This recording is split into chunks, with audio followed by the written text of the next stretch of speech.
buenas tardes. Les damos la bienvenida a la edición central de MBD Noticias, hoy con Julieta Núñez Thomas al lado. Qué bueno tenerte acá, Nati. Después de tantos días con Martín, un día contigo, me tenía que tocar.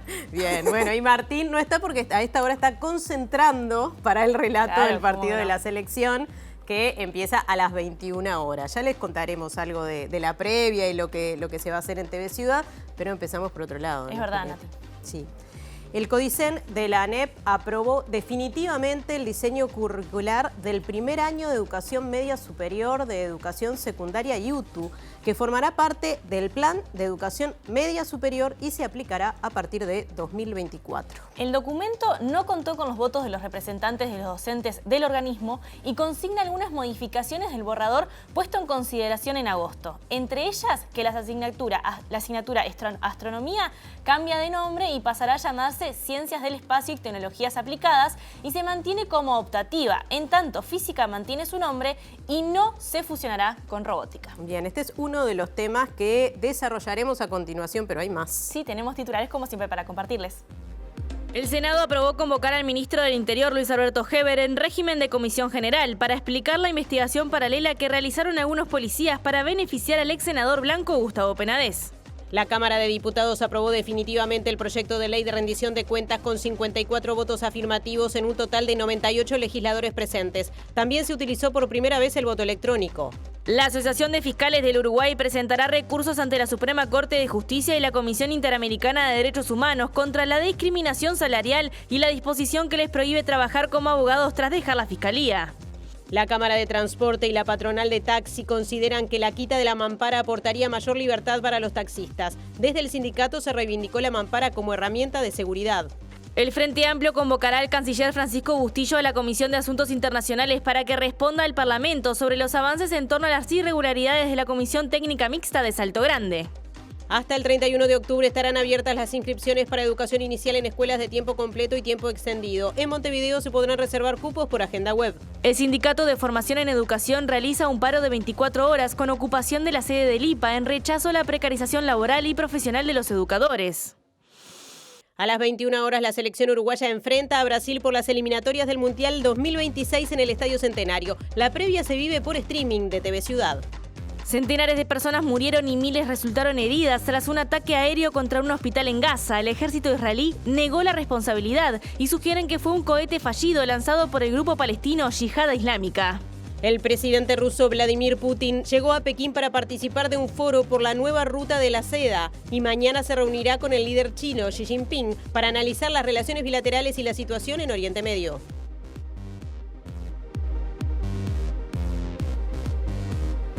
Les agradecemos como siempre por estar del otro lado. Les recordamos que nos pueden ver por tvciudad.ui, en vivo por YouTube y también nos pueden escuchar por Uniradio, la Universidad de la Radio de la República, la radio de la Universidad de la República, 107.7 FM o uniradio.edu.ui. Empezamos ahora a recorrer los móviles que esta tarde estarán bastante agitaditos con Natalia Nogués.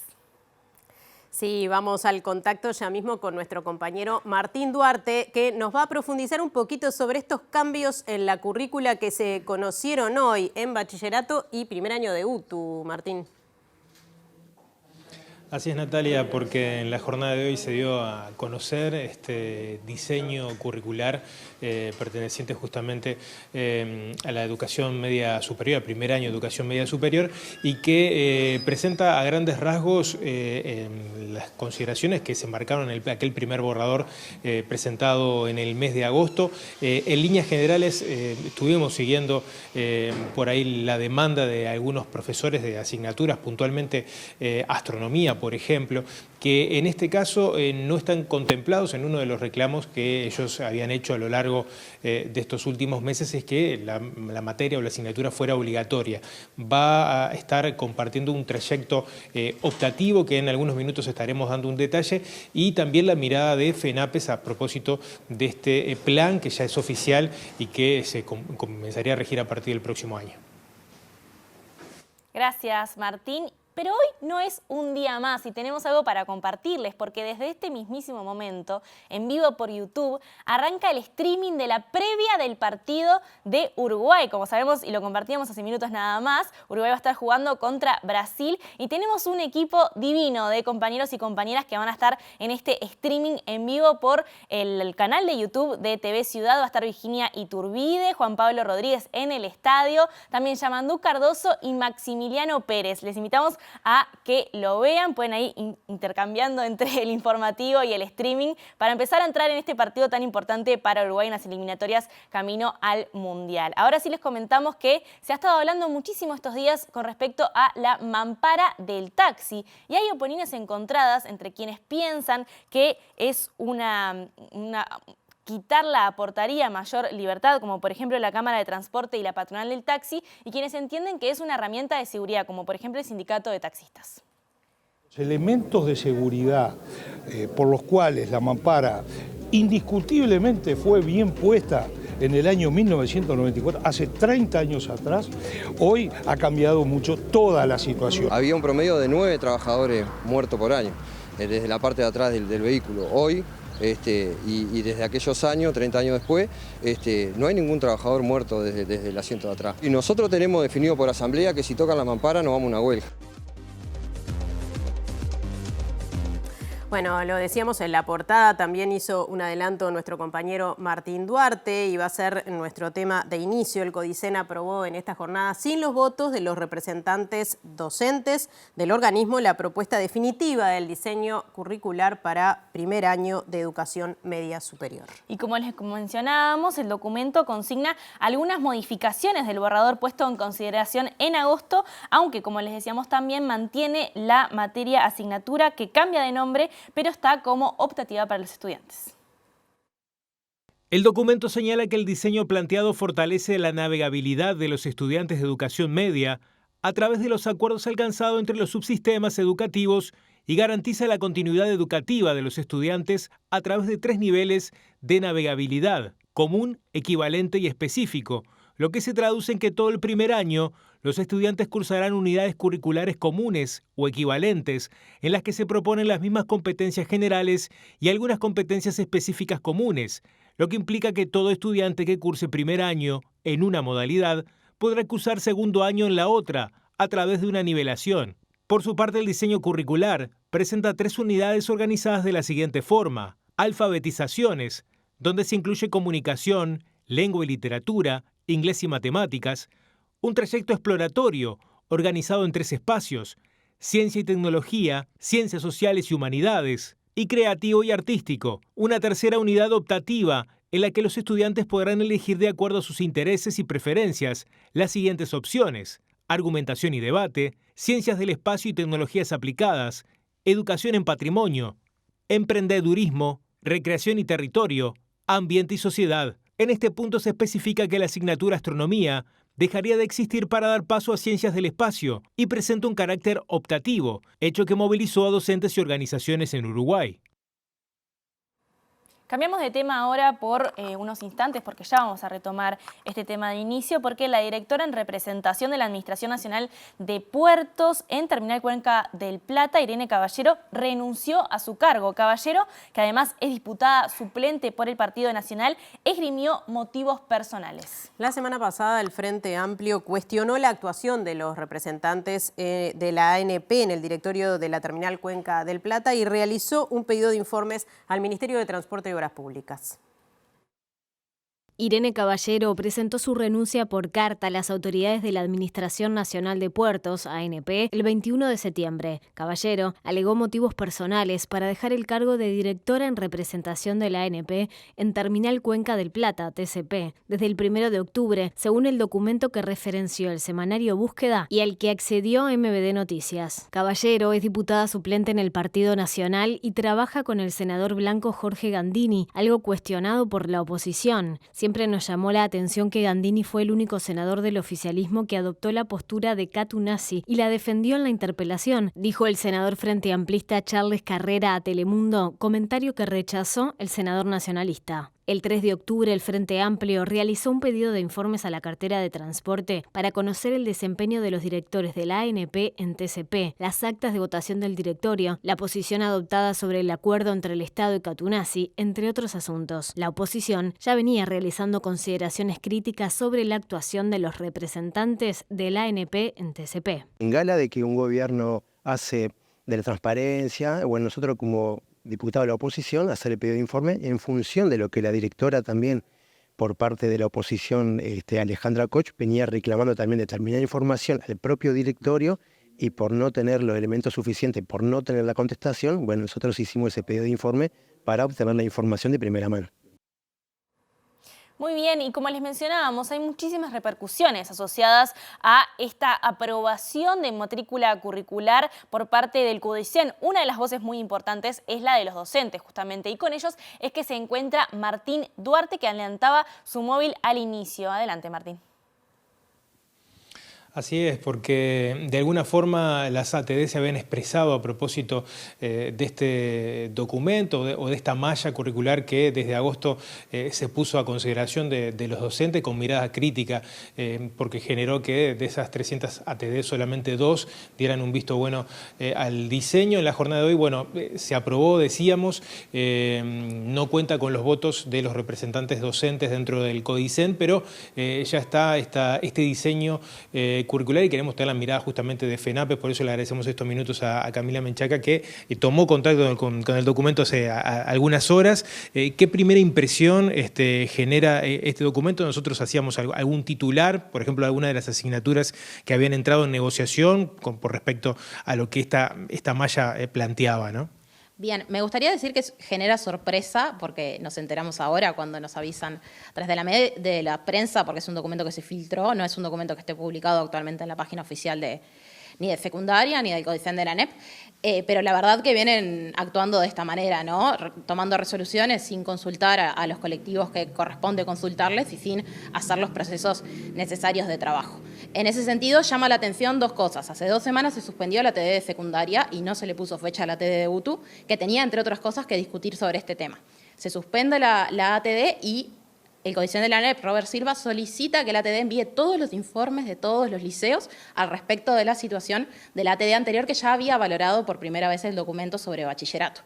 Ese documento fue el que la ATD públicamente establece el número que de 240 liceos, solamente 2 aprobaban el proyecto de transformación educativa y el resto no. Por lo tanto, en conocimiento de que la mayoría de las ATD decían que no, que los sindicatos decimos que no, que los gremios estudiantiles dicen que no, hoy están aprobando este documento de nuevo de forma inconsulta, pero además con una situación que es bastante paradójica, que es que establece claramente que tuvieron 25 encuentros con colectivos docentes, académicos, representantes de universidades, etc. Nos preguntamos con cuáles, porque las ATD dicen que no, los gremios estudiantiles dicen que no, los consejos de las facultades y las universidades vienen planteando que no están de acuerdo con este proyecto de transformación educativa, por ejemplo, la Facultad de Química, la Facultad de Ingeniería. ¿Quiénes son los que sí dicen que sí a esta transformación educativa? En un documento que está incompleto, está filtrado y por lo tanto no se puede terminar de analizar, pero incluye algunas cuestiones que son las mismas que nosotros veníamos denunciando que no estaban bien. El recorte de las asignaturas, el recorte de las cargas horarias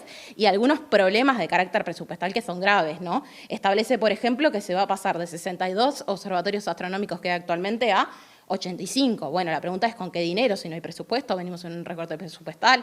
Establece que se va a generar cargos de profesor orientador pedagógico para bachillerato, que hoy no existen, no está previsto concurso al respecto y no hay financiación para eso. Entonces, en realidad se está aprobando una nueva malla curricular con todos los elementos que nosotros denunciamos y algunos elementos que no estaban arriba de la mesa a la hora de discutirlo, que se aprueban ahora, pero sin el respaldo económico para poder desarrollarlos.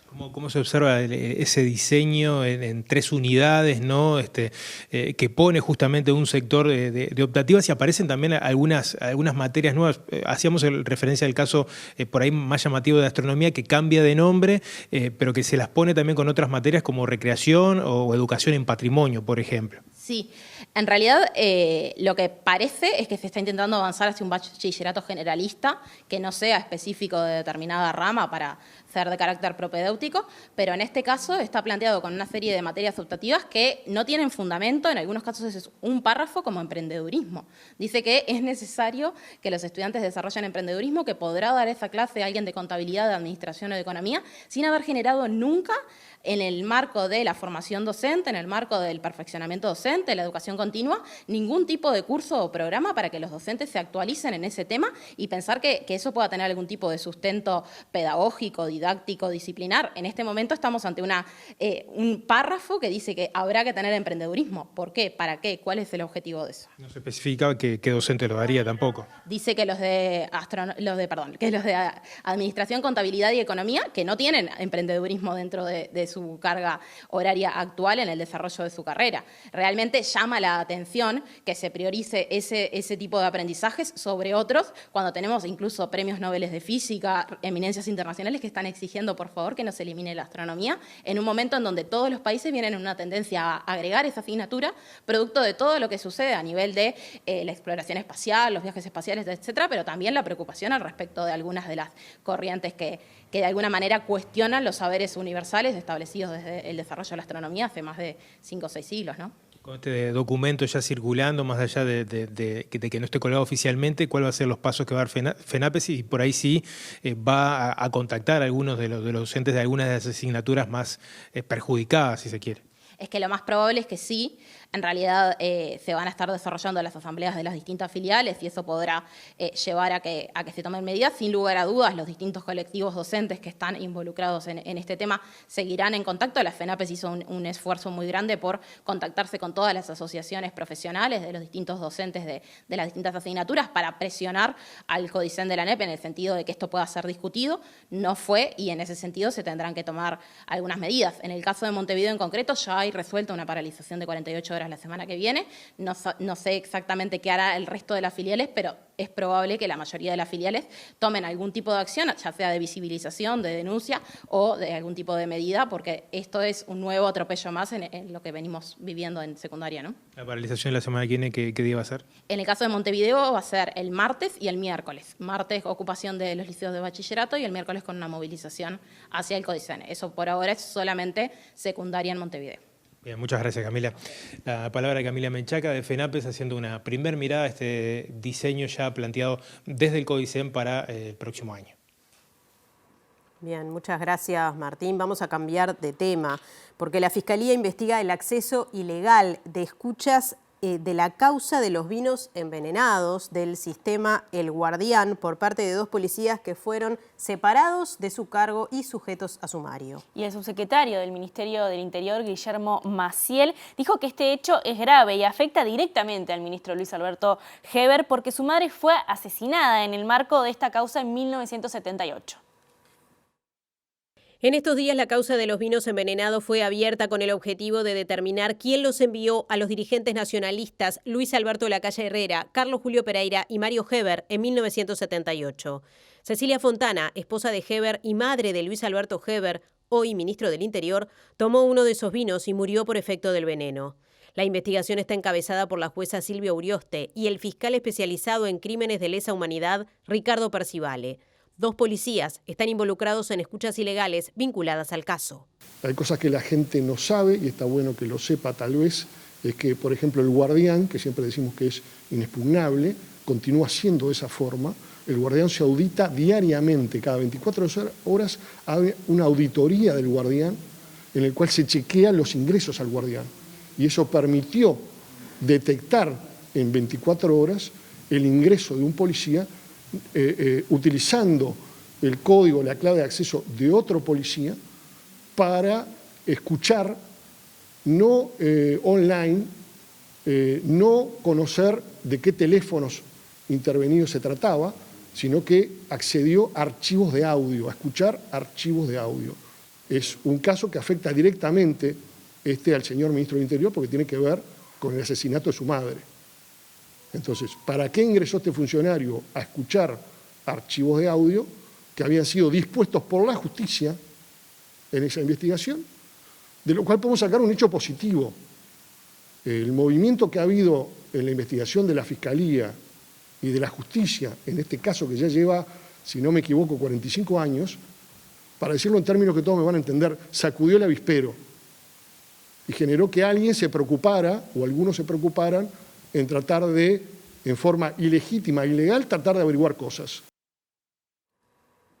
Profundizamos ahora sobre uno de los temas que adelantábamos, y es que la Cámara Uruguaya del Transporte y la patronal del taxi pidieron a las autoridades retirar la obligatoriedad del uso de mamparas de seguridad en los taxis. Juan Salgado, presidente de la Cámara, expresó que con la quita de la mampara se aportará libertad e igualdad entre quienes conducen y las personas usuarias del taxi.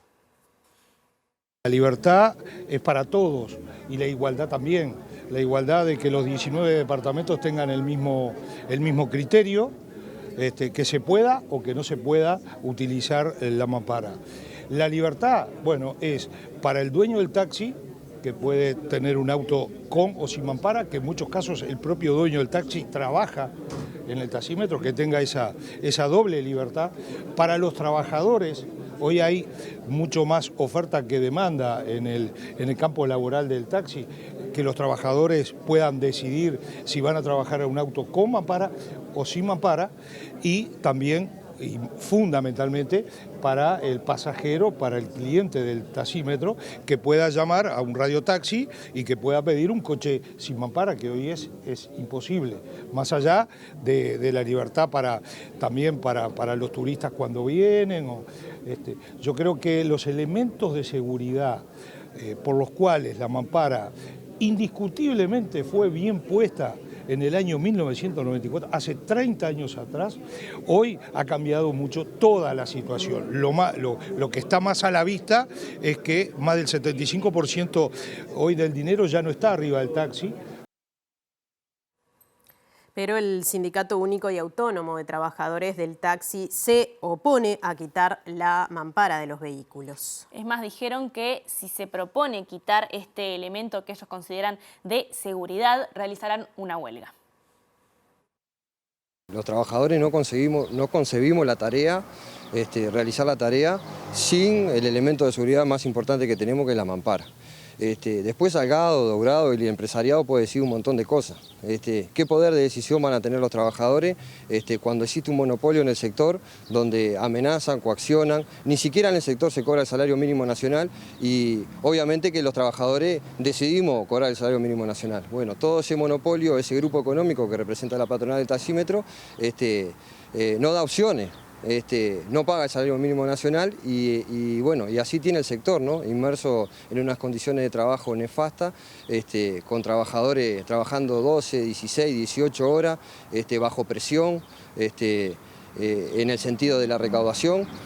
Si no recaudan lo que le dice el patrón, son echados. Había un promedio de 9 trabajadores muertos por año, desde la parte de atrás del vehículo. Hoy, y desde aquellos años, 30 años después, no hay ningún trabajador muerto desde el asiento de atrás. En la pandemia, Dobrado salió a decir que la mampara era una barrera sanitaria y era vital para trasladar enfermos o gente que se iba a hacer los testeos de COVID. Y nosotros tenemos definido por asamblea que si tocan la mampara nos vamos a una huelga. Presenta Antel Conecta 5G con Uruguay para que vos te conectes con el futuro. Ahora nos vamos a ir por unos segundos a la alegría, que es la previa de un partido de Uruguay que se juega aquí, en nuestro Estadio Centenario. Y allí justito está nuestro compañero Diego Martini, que se encuentra allí a las afueras del Estadio Centenario. ¿Qué nos contás, Diego? ¿Cómo está viendo esa previa? Hola Julieta, hola Nati, ¿cómo andan? Puerta 24 de la Tribuna América, donde se vive esta previa. ¿A cuánto? A 1 hora y media más o menos de que arranque el partido de las 21 horas de Uruguay-Brasil, todavía sin equipos confirmados. Estamos en el ingreso de los hinchas brasileros, que allá vemos cómo van ingresando, mostrando lo que es la percusión y las banderas. Creo que tuvieron algún inconveniente porque, claro, no se pueden ingresar con mástiles y acaban de traer una bandera con mástil. Las banderas son de 2x1, pero ahí pueden ingresar con la percusión. Ya pudieron ingresar, ahí tienen, para que sí podemos consultar. Buenas, ¿todo bien? Vemos algo de la percusión. Hola. Hola. ¿Qué espera para el partido y qué espera? Muy difícil, Uruguay es muy bueno, pero Brasil necesita ganar. Ojalá que gane. Neymar juega bien, ojalá, pero Uruguay muy bueno también. ¿Qué jugador de Uruguay le tenés miedo? ¿Darwin Núñez, Valverde? Valverde, sí, también. Sí, hay muchos buenos también. Que jugan en Brasil, muchos jugan en Brasil, en Palmeiras. Pero yo soy Brasil. ¿Vivís en Uruguay o viniste a ver el partido? ¿Perdón? ¿Viniste a ver el partido o vivís en Uruguay? Sí, solo por el partido. Solo por el partido. ¿Y cómo encontraste Uruguay? ¿Ah? Muy bueno. Muy fantástico. Uruguay me encanta. Mucho frío. Un poco, un poco. Bien. ¿Cerramos el empate? ¿El empate? A mí me sirve el empate.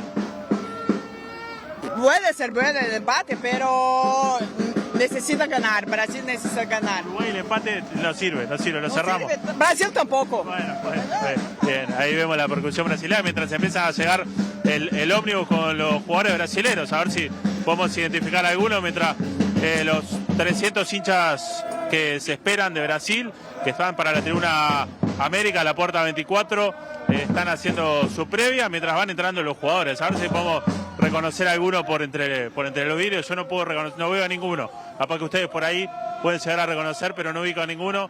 Mientras vemos ahí los jugadores brasileños que no saludan por ahora. Están concentrados, están tranquilos. Así que se da el ingreso por la puerta número 25. Entonces, rumbo hacia el Estadio Centenario, rumbo al calentamiento. Mientras vemos entonces la previa de todo lo que es este Estadio Centenario, con entradas agotadas, 50.000 personas para este partido. Entonces, ahí vemos los hinchas brasileros que celebran, cantan y piden por una victoria, porque la necesitan también como nosotros. Así que desde acá, con la música, con el color, con el carnaval, volvemos a estudio.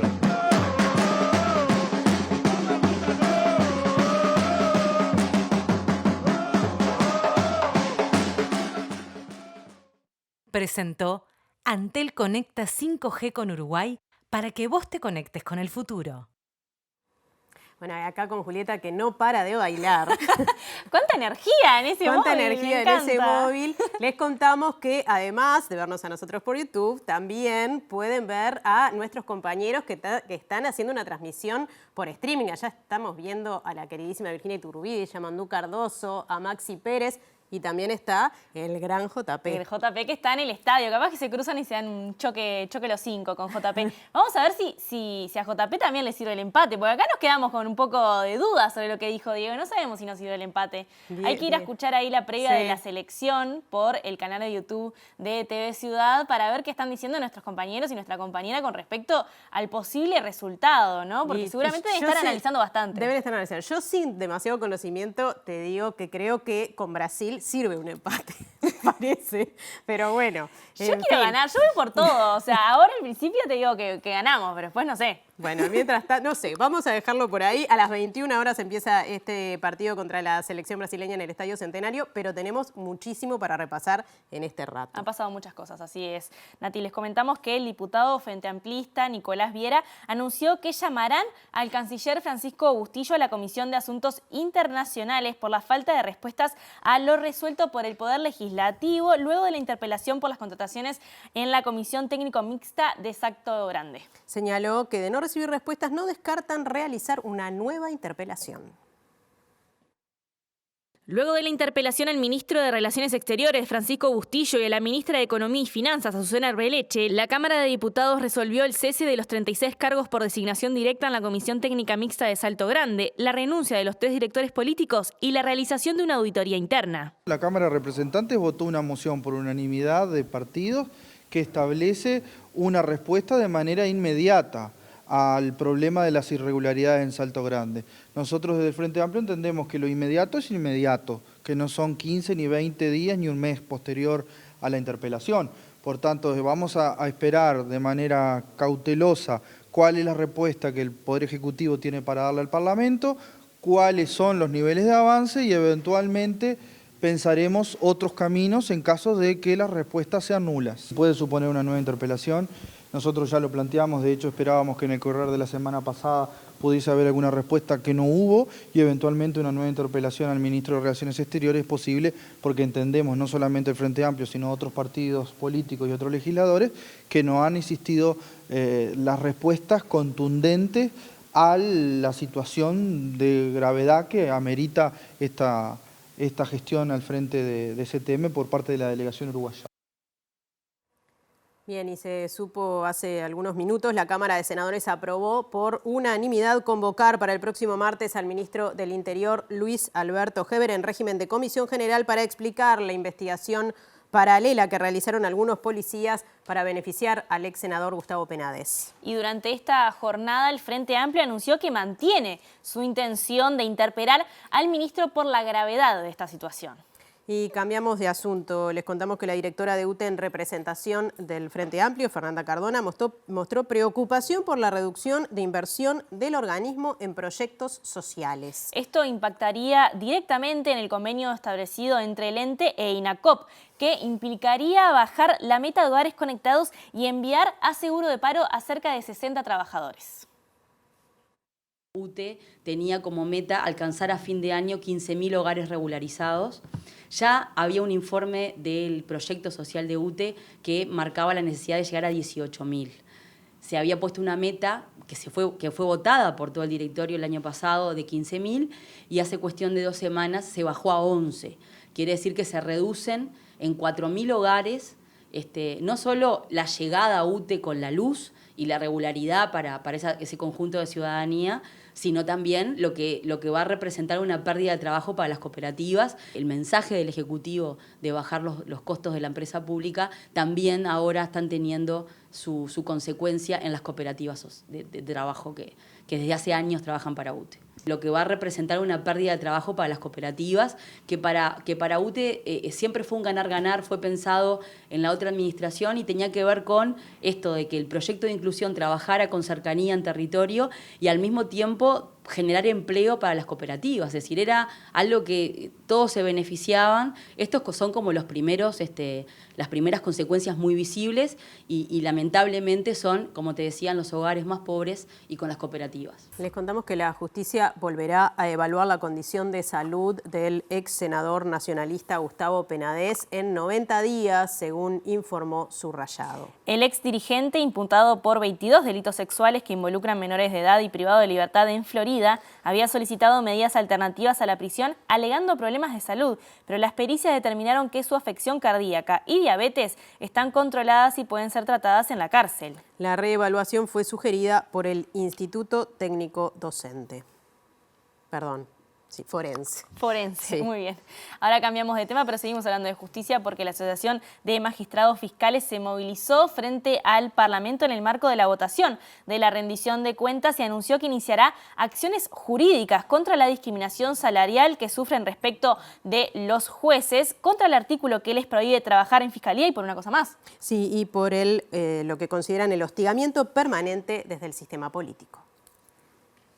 Los siguientes pasos son respecto de las inequidades, ir a juicio.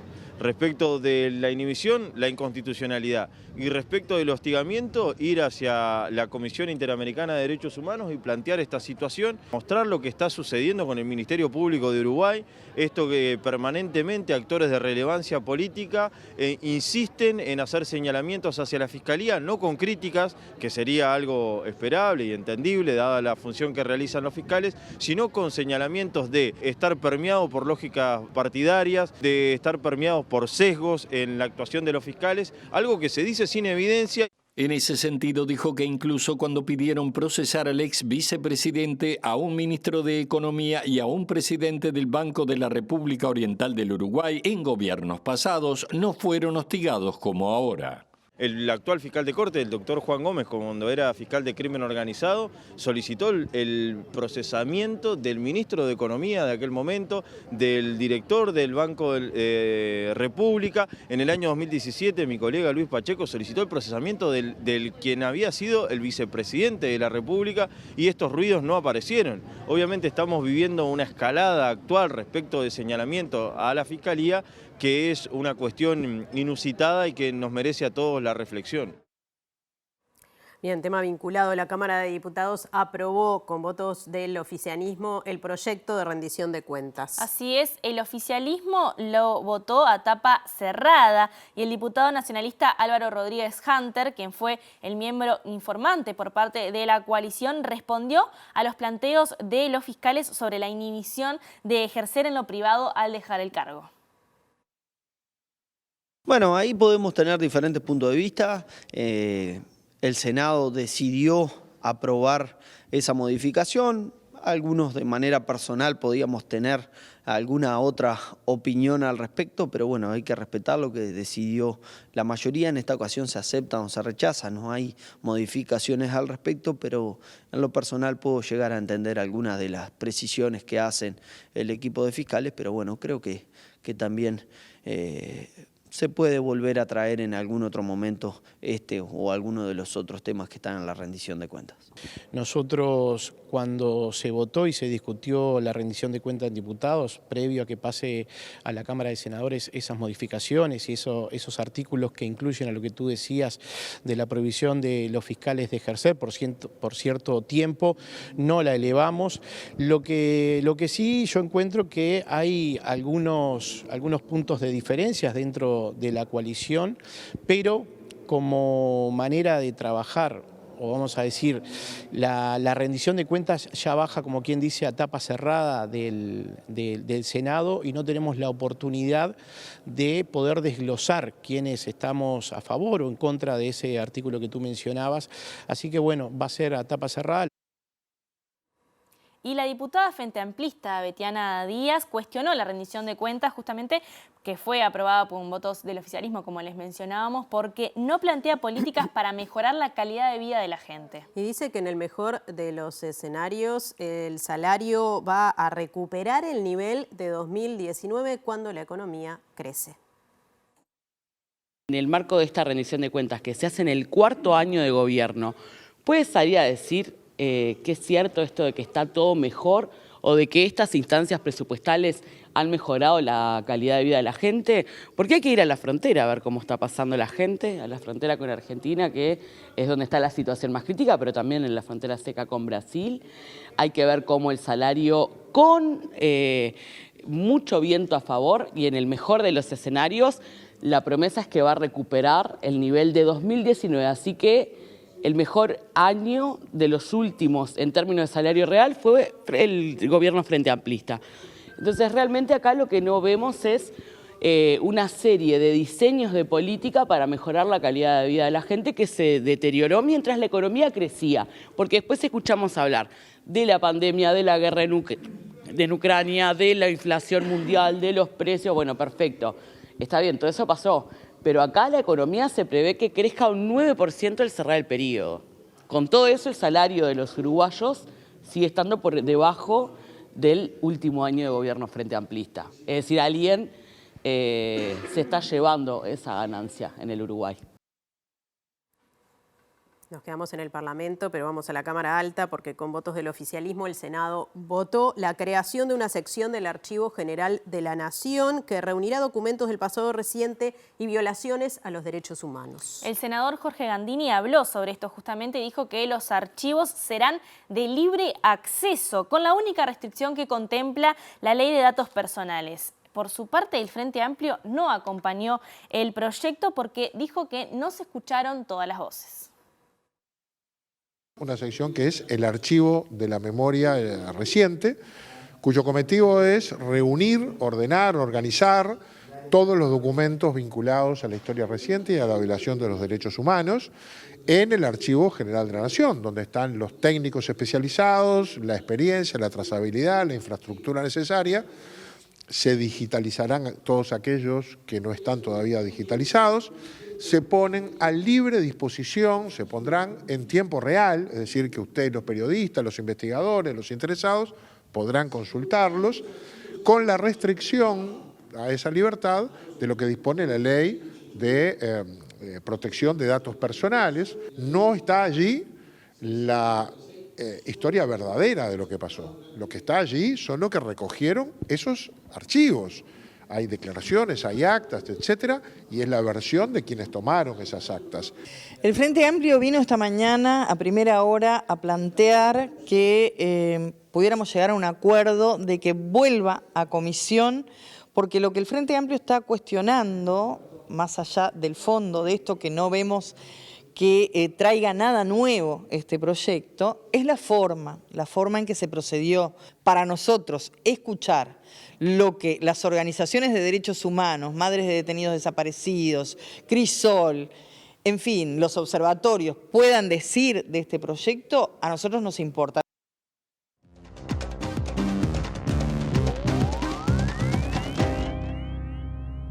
Martes, previa del partido, pero igual con Germán de Agosto acá. ¿Cómo estás, Germán? ¿Cómo andas, Nati? ¿Todo bien? Bien, para el análisis económico que hacemos 2 veces por semana y que en este caso nos vamos a centrar en el consumo.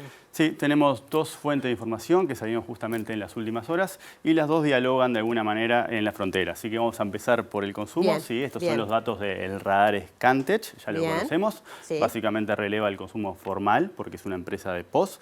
Así lo que estamos viendo es la evolución en el año 2023 del consumo, ¿sí? Del consumo formal. Pero tenemos que hacer una distinción que es sumamente relevante. Sí. ¿Sí? Por un lado, de este lado de la Sí. placa lo que tenemos es el consumo total. ¿Sí? Como vemos, tuvimos un comienzo de año bastante irregular y después tenemos un fuerte crecimiento del consumo entre mayo y agosto con el último dato, que fue el que conocimos hoy, que es de estabilidad, un crecimiento de 0%. ¿Sí? En términos acumulados, en lo que va del año, es decir, enero-septiembre, nos da un crecimiento del 3% para el consumo total. ¿Sí?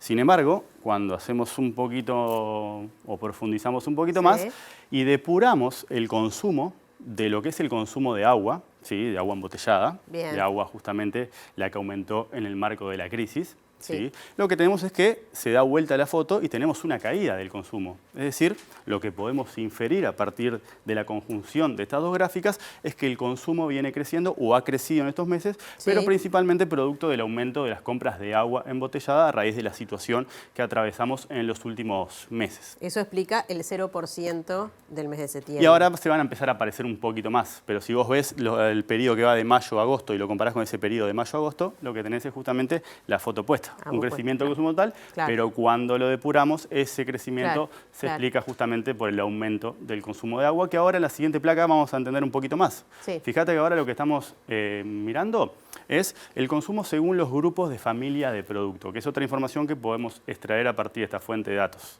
¿Sí? Y acá lo que estamos viendo es para todo el periodo, es decir, enero, septiembre. Todos los meses juntos estamos metiendo en esta foto. Limpieza, tenemos productos limpieza con una caída del consumo superior al 7%. Cuidado personal, ¿sí? También con una caída del entorno del 7%. El consumo de alimentos también cae, ¿sí? Un poquito menos, pero cae. Y lo que tenemos es un crecimiento casi del 25% del consumo de agua. ¿Sí? O sea que las 2 fotos, cuando las tomamos en su conjunto, nos dan la misma conclusión, que básicamente el consumo ha venido en los últimos meses creciendo, producto de la situación del agua. Si te fijas, el consumo de bebidas, que es una categoría justamente que estamos relevando, en mayo aumentó 51%, en junio 55% y en julio 51%. Entonces, cuando lo metemos todo en la bolsa, nos da ese crecimiento de las bebidas que explica el crecimiento del consumo y que cuando lo depuramos nos queda justamente una caída del consumo formal, porque justamente lo estamos revelando a partir de lo que es la información que surge de los POS. Supongo que después nos hablarás algo de la baja del consumo de limpieza y cuidado personal, porque debe tener algo que ver con la realidad del país vecino. Bueno, ahora sí, vamos una placa más y vamos a volver a llover sobre mojado. Pero de alguna manera también el radar de Scantech nos permite tener una desagregación geográfica del consumo que muestra la foto que venimos analizando en los últimos años, por lo menos. Se mantiene. Crece quizás. Claro, si te fijas en términos a nivel país, el consumo total, y ahí no estamos haciendo el ajuste por el agua, crece 3%. Pero si te fijas, fíjate en Salto y Paysandú tenemos una caída del consumo del 22%, ¿sí? Que es justo lo que dialoga con lo que señalaban recién y que tiene que ver con el aumento de del consumo informal, ¿sí? Que se está haciendo del otro lado de fronteras. El otro día habíamos repasado justamente que si miramos el pasado y tratamos de entender cuáles son los canales que hoy tenemos de contagio con Argentina, descartamos el canal bancario, que fue muy importante en la crisis 2001, descartamos también el canal de lo que son las exportaciones de bienes, producto de que que nuestra matriz exportadora se diversificó y sacamos la dependencia de Argentina, pero naturalmente no somos inmunes del punto de vista de lo que tiene que ver con el turismo, ¿sí? Que fue lo que analizamos la vez pasada, y también con el consumo. La vez pasada analizamos una gráfica que nos mostraba que mientras el consumo de los uruguayos aumenta, los impuestos pagados en Uruguay asociados al consumo, IVA, cae. Es decir, esa foto cierra en tanto ese consumo se está haciendo del otro lado de fronteras, y es lo que también nos muestra esta foto y tiene que ver con lo que vamos a ver en la siguiente placa, que es otro indicador, otra fuente de información que tenemos justamente para hacer nuestro examen forense y tratar de entender todas las manifestaciones de este fenómeno, que tiene que ver con lo que es la brecha de precios o el diferencial de precios entre Salto y Concordia. Este es el indicador que venimos siguiendo, ¿sí? Y como era esperable, tenemos un máximo en el mes de septiembre, es la medición más alta que tenemos desde que este indicador existe, supera la de julio 2022, que fue cuando el dólar se fue en Argentina, producto de los sucesivos intercambios de ministros de Economía. ¿Sí? Primero sale Guzmán, después sale Batakis, y ahí entra el superministro Massa. Ese momento, exacto. Y eso explica justamente esa diferencial de 174%, que ahora es superado a raíz... Y sí, y si te fijas, lo que está tomando como referencia todavía no es todo lo que ha venido pasando. Lo de los primeros días de octubre, que llegó a 1.200. ¿no? Y no sabemos qué puede pasar esta semana, porque como discutimos la vez pasada, los incentivos de uno de los candidatos es justamente que esto sea todavía muchísimo más alto, porque eso lo beneficia en distintos planos. Así que esta situación se está dando, y se está dando con un tipo de cambio menor al que estamos observando hoy y probablemente menor al que observemos mañana, porque esto es una crisis que ha escalado. Sí, claro. Y si te fijas, solamente para cerrar, podemos abrir estos datos y en la última placa lo que tenemos es el diferencial de precios, pero según distintas categorías, ¿sí? Bienes diversos, donde tenemos de todo un poco, en Salto es 340% más caro que en Concordia. Para lo que es el gasoil, 290. Bebidas alcohólicas, yo no voy a listarlas todas, pero vemos que en todos los casos los diferenciales son sumamente pronunciados, y en muchos de estos casos son registros históricamente altos, en el sentido que desde que tenemos este indicador no hemos visto niveles tan altos. Claro. Fíjate, por ejemplo, para entender también el impacto de las medidas. Pero vos tenés una medida de IMESI, de alivio de IMESI, y eso te hace que la nafta esté con el beneficio 193% más cara de este lado que del otro. Si no tuvieras ese beneficio, la nafta saldría casi 400% más cara, ¿sí? O tenés casos como el de la mayonesa, por ejemplo, que tiene un diferencial de precios de 800%, es decir, está 800% más cara de este lado que cruzando el puente. Y lo que ves en el shampoo, la pasta de dientes. Exacto, ahí lo tenés justamente en los productos del hogar y de cuidado. ¿Sí? Básicamente todos esos son impactos naturalmente en la frontera, donde estamos viendo asociado a esto tasa de empleo de 2 dígitos, ¿sí? Que casi duplican las del nivel nacional. Y esto es otra de las manifestaciones que recorrimos justamente el miércoles pasado cuando analizamos los distintos canales que hoy tenemos de contagio con Argentina. No son los mismos que en el pasado, pero igualmente son sumamente relevantes, en particular para los sectores que dependen del turismo, para los sectores que dependen de la actividad en el litoral, y eso naturalmente va a seguir teniendo un impacto sobre el desempeño de la economía uruguaya y sobre la recuperación de los salarios, porque justamente como analizaban, por más que en el promedio de los salarios podamos retomar el nivel 2019, que no implica recuperar lo perdido, cuando abrís un poquito y ves este tipo de sectores como restaurantes y hoteles que son muy expuestos a esta situación, lo que tenemos es que vamos muy atrás de esa situación, es decir, en el promedio se ahogan los petizos. Bien, bueno, si habrá para seguir analizando seguramente en estas 2 semanas que quedan hasta las elecciones, y después si hay balotaje, y lo que suceda en el caso de que uno u otro de los candidatos gane esa elección. Así que bueno, hay mucho para seguir hablando. Queda todavía, queda, Germán. Bueno, muchas gracias. Nos vemos el jueves, Nati. Nos vemos el jueves. Ya seguimos con más información con Julieta. Así es, y les comentamos que el Sindicato de Formación en Educación realiza un paro de 24 horas con ocupación de la sede del IPA en rechazo a la precarización laboral y profesional de los y las educadoras. Además, a esta hora se movilizan frente a la sede del Consejo de Formación en Educación. Un conflicto que ya lo hemos iniciado hace ya unas semanas, hemos denunciado la falta de diálogo de las autoridades, en el sentido que una vez más se están precarizando las condiciones laborales, cambiando las reglas de juego a esta altura del año, y que bueno, que vemos la necesidad de poner en manifiesto y comunicar a la opinión pública esta situación. ¿Cuáles son esas reglas que han cambiado?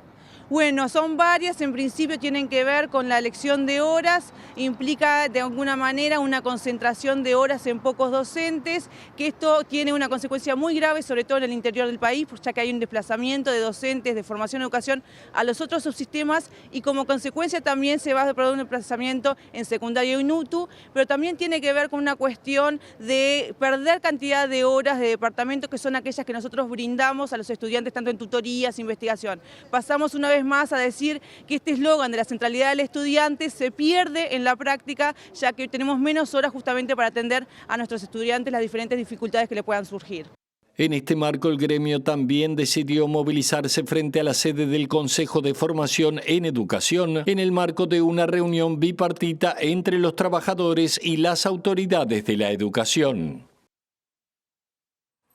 La conflictividad laboral se redujo drásticamente en septiembre en comparación con agosto y con septiembre del año 2022. Y esto se explica por la ausencia de paros generales del PIT-CNT, según el informe mensual que elabora y publica el Departamento de Estudios Organizacionales de la Universidad Católica del Uruguay. Según el informe, la conflictividad laboral en septiembre se redujo un 85% en comparación con agosto y un 91% si se lo compara con septiembre de 2022. En total, el mes pasado se registraron 12 conflictos con interrupción de actividades y en 2 de ellos se aplicó la ocupación como medida de lucha, en el Liceo Casabó y en la planta de aerocombustibles de ANCAP del aeropuerto de Carrasco. Por estas acciones se perdieron 32.852 jornadas con participación de 26.579 personas, siendo la pérdida de salario el principal detonante de los conflictos. Además del rubro, otros que engloba reivindicaciones varias con 33% y el salario con igual porcentaje, la demanda de empleo con 22% fue la otra causa principal de las protestas. El informe establece que la caída de la conflictividad se explica por la menor actividad sindical por ramas y empresas y por la no convocatoria a movilizaciones desde la central sindical. Si tenemos en cuenta la tendencia sectorial, esta disminuyó 50,8% respecto a agosto y 26,1% en relación a septiembre de 2022, dice el informe. Al trazar perspectivas, se prevé para los próximos meses una conflictividad similar a septiembre, entre otras cosas porque la rendición de cuentas está por cumplir su trámite parlamentario y los conflictos vigentes no tienen gran incidencia en lo global. Presenta Mercado Agrícola de Montevideo, en el corazón de un barrio donde late la ciudad. Mercado de Historias. Mercado de Historia.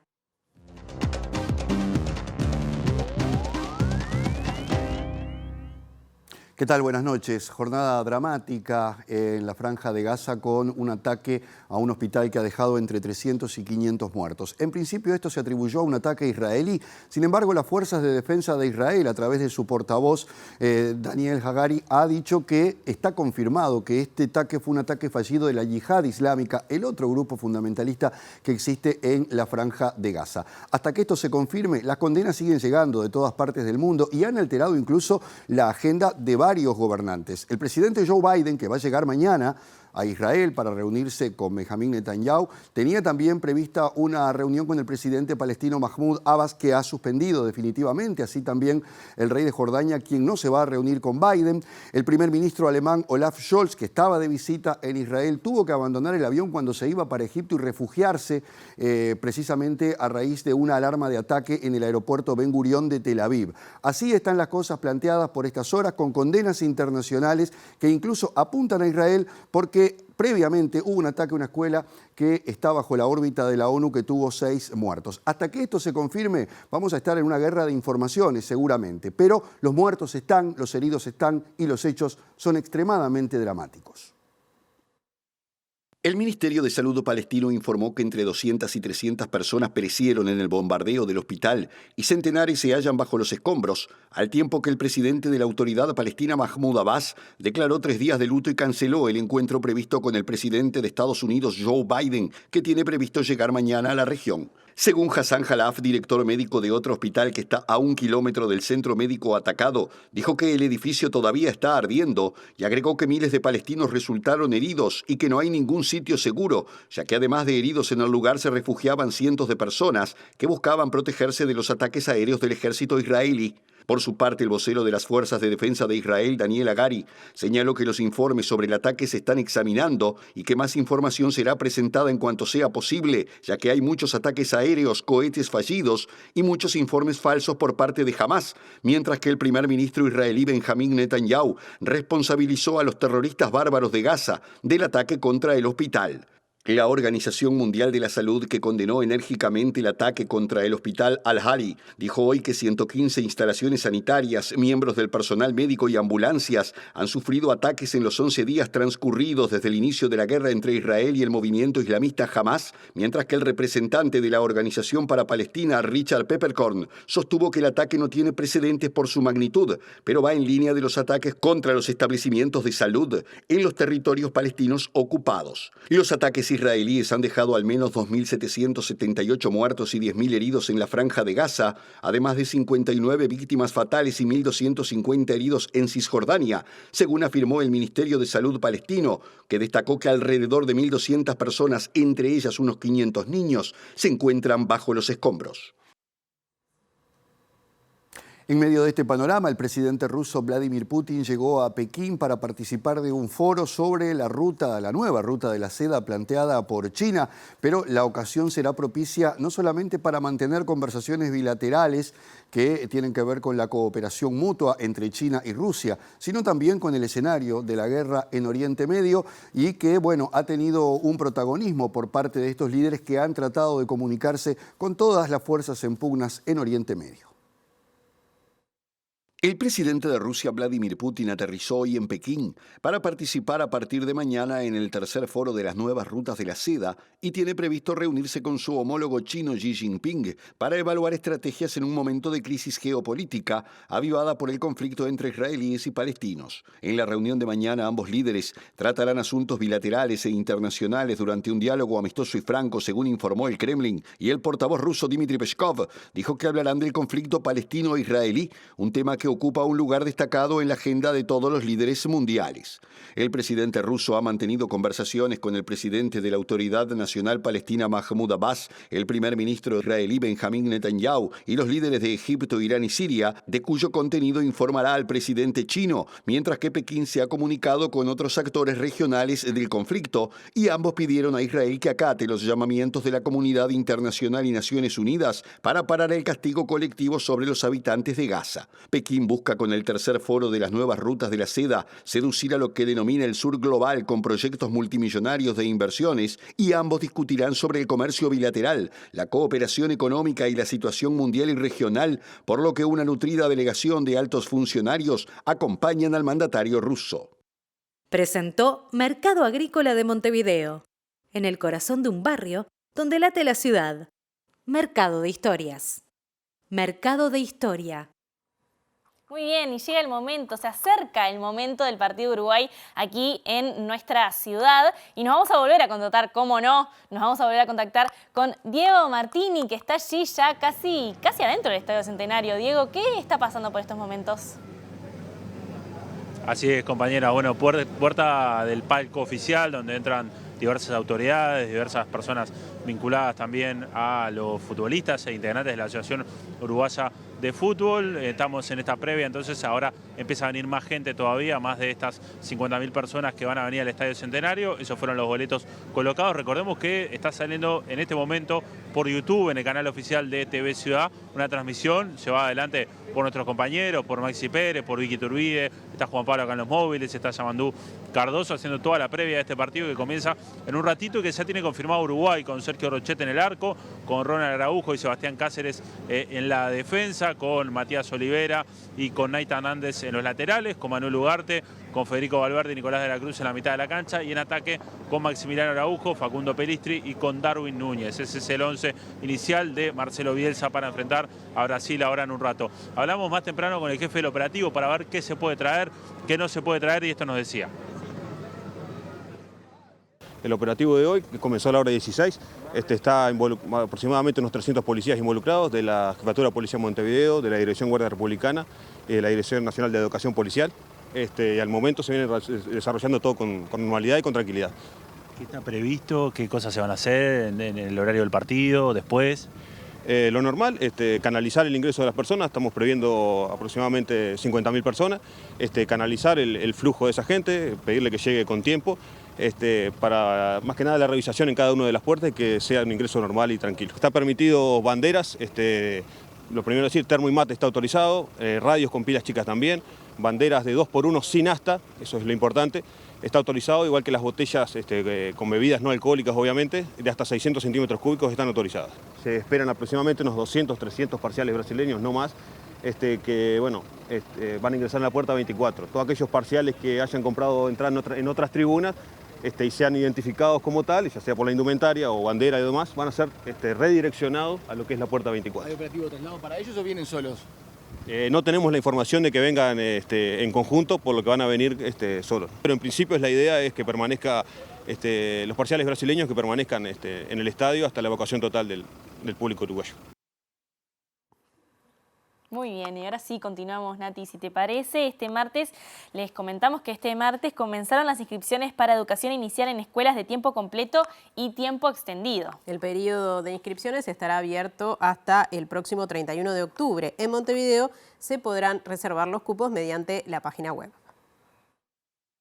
En el caso de Montevideo, tenemos una novedad este año, que es la agenda web para las escuelas de tiempo completo y jardines de jornada extendida.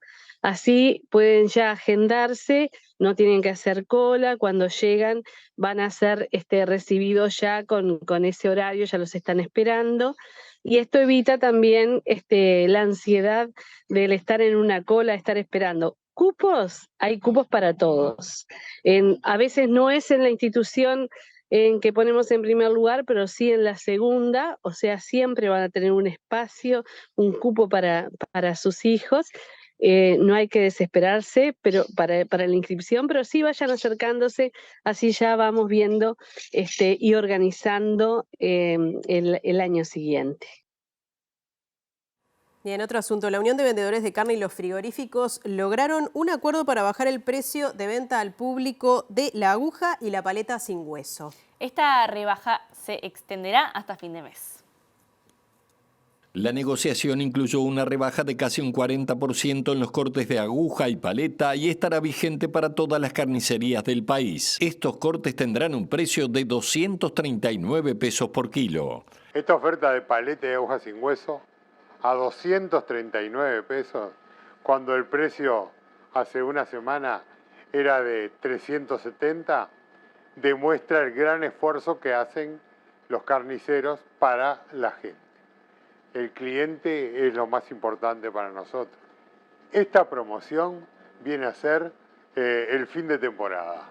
Son dos carnes que son exclusivamente o prácticamente exclusivas de olla y las largamos en este momento a un precio insuperable. Una larga cadena de promociones que son todas un éxito. Estamos tratando de largarlo a nivel país.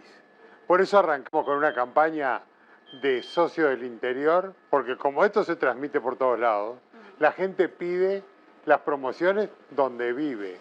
La Unión Vendedores de Carne y sus carnicerías tradicionales te brindan el mejor producto. Te enseñan cómo cocinarlo y en qué usarlo, al mejor precio. El vicepresidente de la Unión de Vendedores de Carne dijo que la negociación con los frigoríficos fue difícil por la creciente concentración de la industria en manos de empresas multinacionales. Bueno, nos estamos yendo y los dejamos con los datos del tiempo para que los guarden ahí. En este ratito los pueden repasar antes de que empiece el partido. Ahora en la noche va a acompañar. Va a estar fresquito, pero bien. Así es, el miércoles 18 de octubre, es decir, mañana, va a haber una mínima de 6 grados y una máxima de 17. Va a estar claro y algo nuboso y también con algunos periodos de cubierto más hacia la noche. Similar es el pronóstico para el jueves 19 de octubre, con una mínima de 8 grados y una máxima que sube un poquito a 20. Igual les menciono que Inumet dice que hay alguna probabilidad de precipitaciones escasas y aisladas en la noche del jueves. Y el viernes 20 de octubre va a haber una mínima de 8 y una máxima un poquito más alta nuevamente de 22 grados. Bueno, se va poniendo lindo para el fin de semana, que hay temperaturas previstas de 25 grados, por lo menos hasta hoy iremos actualizando en la semana. Esperemos que sí, que esté lindo. Igual saben lo que va a estar lindo, lado B. porque viene Daniel Chaschetti, el politólogo, a analizar las repercusiones del caso Penades. Muy bien, así que los invitamos a quedarse en la pantalla de TV Ciudad y a seguir este streaming de varios de nuestros compañeros y compañeras allí en YouTube, en esta previa del partido de las selecciones uruguaya y brasileña. Y que gane Uruguay. Y que gane Uruguay, obviamente. Hasta mañana.